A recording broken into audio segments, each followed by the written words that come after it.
सभी को मेरा नमस्कार। आज की हम जो चर्चा करेंगे वो आरपीएससी स्कूल व्याख्याता भूगोल को लेकर के करेंगे।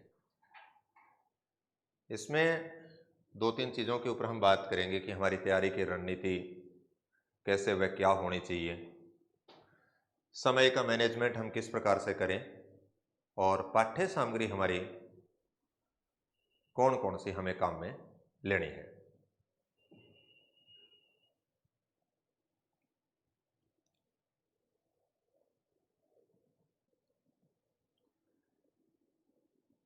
इन चीज़ों के ऊपर बात करने से पहले मैं आपके सामने बात करना चाहूँगा कि यहाँ पर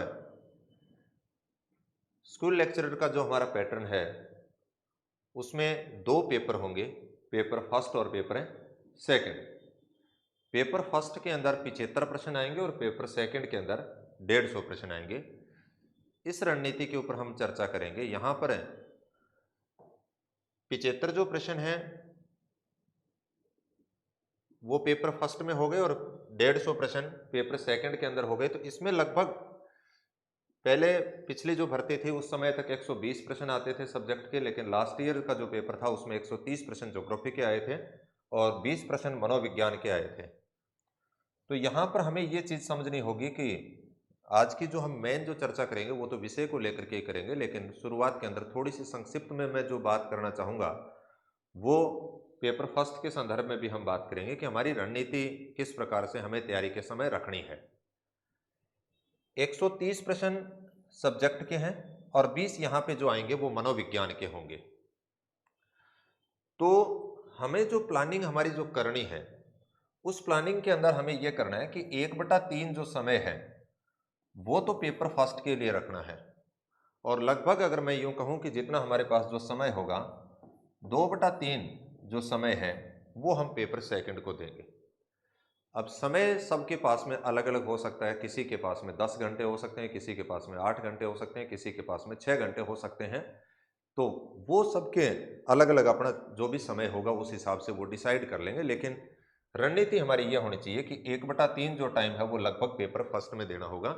क्योंकि अगर बहुत सारे विद्यार्थी ऐसे होते हैं कि जी हमें फर्स्ट पेपर बिल्कुल नहीं आता, हमारा तो सेकंड पेपर बहुत मजबूत है, तो उससे हमारा काम चलेगा नहीं। क्योंकि यहाँ पे अगर हम 130 के 30 भी कर लेंगे तो भी पेपर को पास नहीं कर सकते। पिछली बार के लिए ये नियम बना दिया कि 40% अंक कम से कम हमें पेपर फर्स्ट के अंदर लेने होंगे।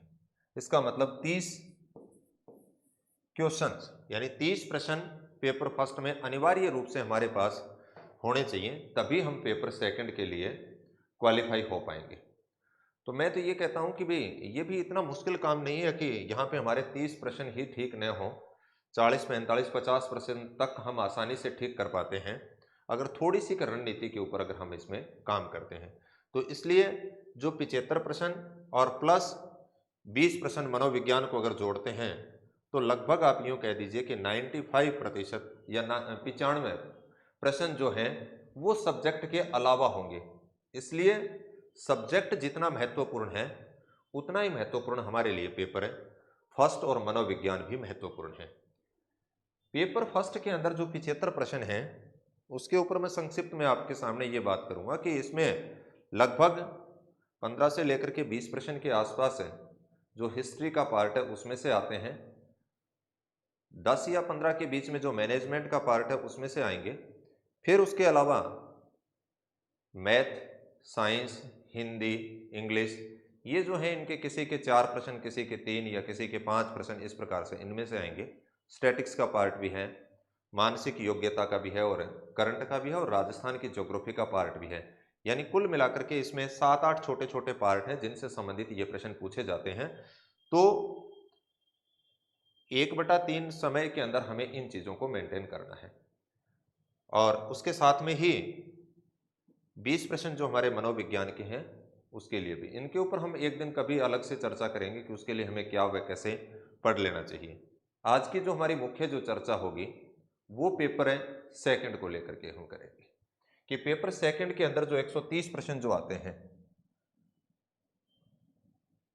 130 प्रश्नों के लिए पेपर जो सेकंड है उसमें 130 प्रश्न आएंगे। 130 प्रश्नों के लिए हमें क्या व कहाँ से चीज़ें पढ़ने चाहिए, क्योंकि जब तक हमारी पाठ्य सामग्री का चयन ठीक नहीं होगा तब तक हम सफलता अर्जित नहीं कर पाते हैं। पाठ्य सामग्री, सबसे पहले आपको सिलेबस देखना है, सिलेबस का विश्लेषण करना है कि किस किस सिलेबस में से कहाँ कहाँ से कौन कौन से टॉपिक आते हैं, और फिर वो टॉपिक हमें कहाँ से चयन करने हैं, और उसके बाद में उनके लिए जो भी बुक्स हमें प्रोवाइड खरीदनी होंगी उन बुक्स को खरीद करके उन टॉपिकों को वहाँ से अध्ययन करें। रोज रोज ऐसा न हो कि हम पाठ्य सामग्री को बदलें। जहाँ से आपको जो बेहतर सामग्री कलेक्ट करनी है वो एक बार इकट्ठा उसको करने के बाद में फिर उसमें आगे की जो तैयारी होती है उसको आप शुरू कीजिए।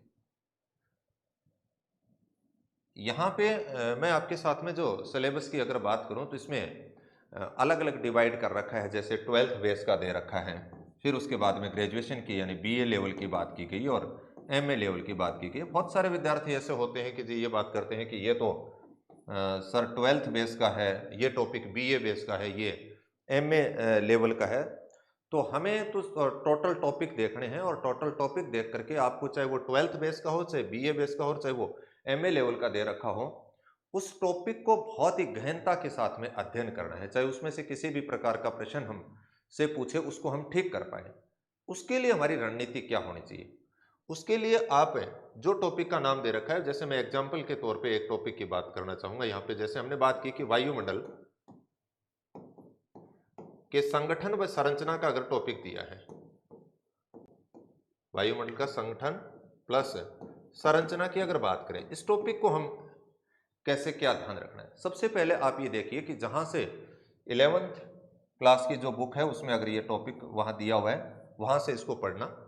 फिर उसके अगर बाद में आपके पास में दूसरी जो बुक्स की बात करें, जैसे सविंद्र सिंह की भौतिक भूगोल है, वहां से आप इस टॉपिक को पढ़िए। और तीसरा काम ये कीजिए कि उसके बाद में जो पुराने जो पेपर हैं उन पुराने पेपर के अंदर आप ये देखिए कि वायुमंडल के संगठन और संरचना से संबंधित कैसे प्रश्न आए हुए हैं।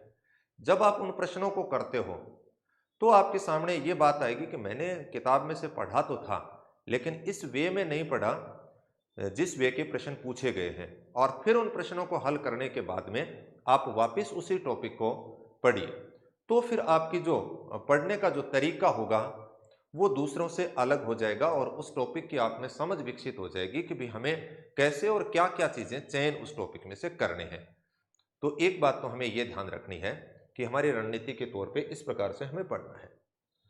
अब अगर मैं सिलेबस की बात करूं तो हमारे जो पार्ट दिए गए हैं, प्रत्येक यूनिट के ऊपर भी हमें समय मिलेगा जब हम बात करेंगे, लेकिन यहाँ पे संक्षिप्त में ऑल ओवर सिलेबस की मैं बात करना चाहता हूँ, जिसमें भौतिक भूगोल का पार्ट दे रखा है, जिसमें जलवायु विज्ञान, समुद्र विज्ञान और भू आकृतिक के पार्ट दे रखे हैं। उसी प्रकार से आगे भारत का भूगोल भी दिया है, राजस्थान का भूगोल दिया है, आर्थिक भूगोल, मानव भूगोल, राजनीतिक भूगोल और प्रायोगिक भूगोल। ये पार्ट्स हमारे सिलेबस के अंदर दे रखे हैं। इनमें से किसी के अंदर 10 टॉपिक हैं, किसी यूनिट के अंदर किसी में 5 टॉपिक दे रखे हैं, किसी में 2 टॉपिक दे रखे हैं। तो उनका कहाँ कहाँ से हमें क्या क्या चयन किस प्रकार से करना है। अगर मैं बात करूं कि भाई भौतिक भूगोल है, उसके 3 पार्ट हमारे सिलेबस के अंदर दे रखे हैं, जलवायु विज्ञान, समुद्र विज्ञान और भू आकृतिक विज्ञान। तो भौतिक भूगोल के ये जो तीनों पार्ट हैं, चाहे वो 12th लेवल के हों, चाहे वो ग्रेजुएशन लेवल के हों और चाहे वो पीजी लेवल के लिए हों, उनके लिए हमें सविंद्र सिंह का जो पार्ट है बुक्स वहां से हमें अध्ययन कर लेना है। इसके साथ में सभी पार्ट्स के अंदर 11th व 12th की जो एनसीईआरटी है वो तो पढ़नी ही पढ़नी है। 11th और 12th के एनसीईआरटी में से जहां पर भी ये टॉपिक दे रखे हो वहां से हमें पढ़ना है, और भौतिक भूगोल के पार्ट के लिए यानी सविंद्र सिंह का पार्ट है वो पढ़ लेंगे। दूसरी जो हम बात करेंगे कि भाई बड़ा जो पार्ट हमारे सिलेबस के अंदर जो दे रखा है वो भारत का भूगोल का आ गया। भारत के भूगोल के लिए हमें एनसीईआरटी तो पढ़नी ही पढ़नी है। उसके अलावा आप डीआर जो खुल्लर है वहां से डीआर खुल्लर है उसमें से पढ़ सकते हो, या जो परीक्षा वाणी की जो गाइड जो आती है उसमें से पढ़ सकते हो। तो इनमें से जो आपको ठीक लगे वहां से किसी एक को आप चाहे तो डीआर खुल्लर में से अगर टाइम मिले तो उसमें से पढ़ लेना, या परीक्षा वाणी के अंदर भी भारत का भूगोल का काफी अच्छा लिखा हुआ है, वहां से आप पढ़ लीजिए। तीसरे जो बड़े पार्ट के तौर पे अगर बात करें तो राजस्थान का भूगोल है। राजस्थान के भूगोल का एक बड़ा पार्ट सिलेबस के अंदर महत्वपूर्ण है, क्योंकि आप ये मान के चलो कि 20 प्रश्न के आसपास तो इसमें से जो पेपर सेकंड है उसमें से आएंगे, और 10 प्रश्न के आसपास पिछली बार पेपर फर्स्ट में आए थे, तो 30 प्रश्न के आसपास राजस्थान के भूगोल में से पूछे जाते हैं। तो ये बहुत ही महत्वपूर्ण पार्ट हो गया। इसके लिए एच.एस. शर्मा की जो बुक है वो, और हरिमोहन जो सक्सेना की बुक है, वहाँ 2 किताबों को हम इसको पढ़ लेंगे। और पीछे जो आए हुए जो पेपर हैं वो दिशा 2020 में राजस्थान की ज्योग्राफी से संबंधित जो प्रश्न है वो उसमें मिल जाएंगे। तो आए हुए पुराने जो पेपर हैं वहाँ पर इनका साथ में अध्ययन हम कर लेंगे। फिर उसके बाद में आर्थिक भूगोल का महत्वपूर्ण पार्ट है, उसके लिए हम एनसीईआरटी को पढ़ेंगे, उसमें से अधिकांश टॉपिक हमारे पूरे हो जाएंगे। फिर उसके बाद में ह्यूमन ज्योग्राफी का पार्ट दे रखा है, मानव भूगोल का जो पार्ट दे रखा है,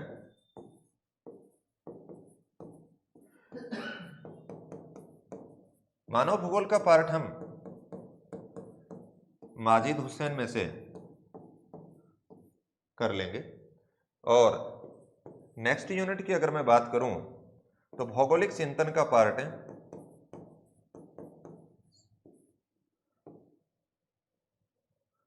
भौगोलिक चिंतन। ये भी हम माजिद हुसैन की जो बुक आती है उसमें अच्छा दिया हुआ है। आपको, आपने और भी अगर कोई किताब पढ़ रखी है या आपको और बुक्स अगर ठीक लगती है तो आप उसमें से भी अध्ययन कर सकते हो। ये कोई हार्ड एंड फास्ट रूल नहीं है कि मैं जो बता रहा हूँ उन्हीं किताबों में से आप पढ़ें। तो माजिद हुसैन में से आप भौगोलिक चिंतन का जो पार्ट है वो पढ़ सकते हैं। फिर उसके बाद में एक जो बड़े पार्ट के तौर पे अगर मैं बात करूं तो प्रैक्टिकल का पार्ट है, यानी प्रायोगिक भूगोल का। तो प्रायोगिक भूगोल का पार्ट जो है वो हम जेपी जो शर्मा है वहां से कर लेंगे, और उसके साथ में एनसीईआरटी जो 11वीं और 12वीं क्लास के हैं वहां से हमें पढ़ना है। अब कुछ छोटे छोटे पार्ट्स और जो यूनिट के तौर पे हमें दिए गए हैं,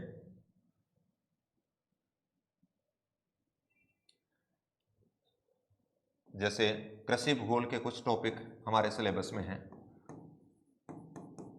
वो प्रमिला कुमार की जो बुक आती है उसमें से हम कर लेंगे।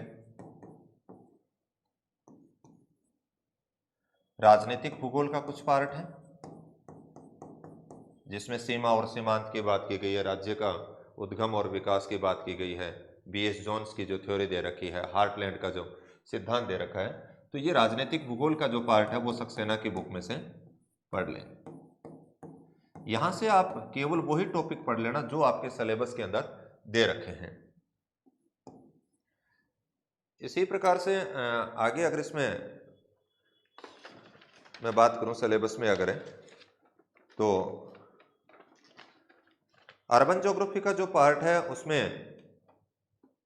बंसल की जो बुक आती है उसमें से आप 2 या 3 टॉपिक हमारे दे रखे हैं कि नगरों का उद्भव और विकास किस प्रकार से हुआ, प्राचीन, मध्यकाल, आधुनिक काल के नगर कौन से हैं, उसके ऊपर प्रश्न पूछे जाते हैं, या अमलैंड से संबंधित थ्योरी की बात की जाती है। तो जो 3 या 4 टॉपिक दे रखे हैं वो बंसल की बुक से आप नगरीय भूगोल का जो पार्ट है वो कर सकते हैं। नगरीय भूगोल बंसल की बुक से। और अब एक जनसंख्या भूगोल का जो छोटा सा पार्ट वहां से दे रखा है, जनसंख्या भूगोल, चांदाना की बुक से हम कर सकते हैं। ये कुछ किताबों की मैंने बात की जो हमारे लिए महत्वपूर्ण है। तो बहुत सारे विद्यार्थी ऐसे होते हैं कि जी हम इतनी किताबों को कैसे पढ़ पाएंगे, क्या कर पाएंगे। तो मेरे विचार से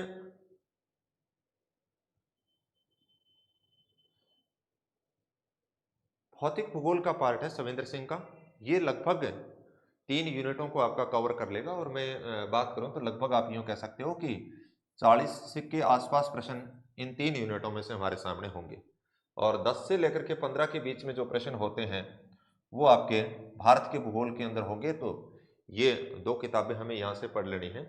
फिर उसके बाद में एनसीईआरटी की जो बात की थी कि वो सब के अंदर आ जाएगी। मानव भूगोल का, भौगोलिक चिंतन का, और इनके जो पार्ट हैं सारी की सारी किताबें नहीं है, उनमें से कुछ टॉपिक आपके सिलेबस में लगते हैं। तो किसी में से 4 टॉपिक दे रखे हैं, किसी में 5 दे रखे हैं, तो आप केवल उन टॉपिकों को ही पढ़ लीजिए। पूरी किताब को उस समय आपको पढ़ने की जरूरत नहीं है, क्योंकि आपके सिलेबस के अकॉर्डिंग जितने 4-4, 5-5 जो टॉपिक दिए गए हैं वो उतने टॉपिकों का अध्ययन कर लें। अब मैंने पहले भी बात की, अब भी मैं दोबारा आपके सामने बात करना चाहता हूं कि भी हमारी पढ़ने का जो तरीका है ना वो क्या रखना है। 3 चीजें आप अपनी पाठ्य सामग्री के अंदर सम्मिलित कीजिए। एक, जो अभी हमने किताबों की जो बात की थी वो बुक्स या आपने किसी ने और अगर बता रखी हो किसी भी राइटर की तो आप उसको भी ले सकते हो। दूसरी जो सबसे महत्वपूर्ण बात है वो पुराने पेपर आपको जरूर पढ़ने हैं।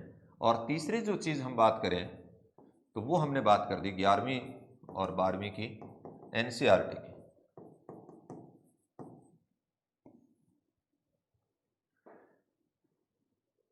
अब ये भी है कि बहुत सारे ऐसे भी होंगे कि भाई हम नए हैं, किस प्रकार से टॉपिकों को करें। तो आप पुराने पेपरों को देखोगे तो आपके सामने एक समझ विकसित हो जाएगी। मैं आप लोगों की क्या मदद कर सकता हूँ या क्या सहायता कर सकता हूँ, ये है कि पूरे के पूरे मैं आपको ये ज़रूर इतनी सहायता कर सकता हूँ कि सारे के सारे जो नोट्स हैं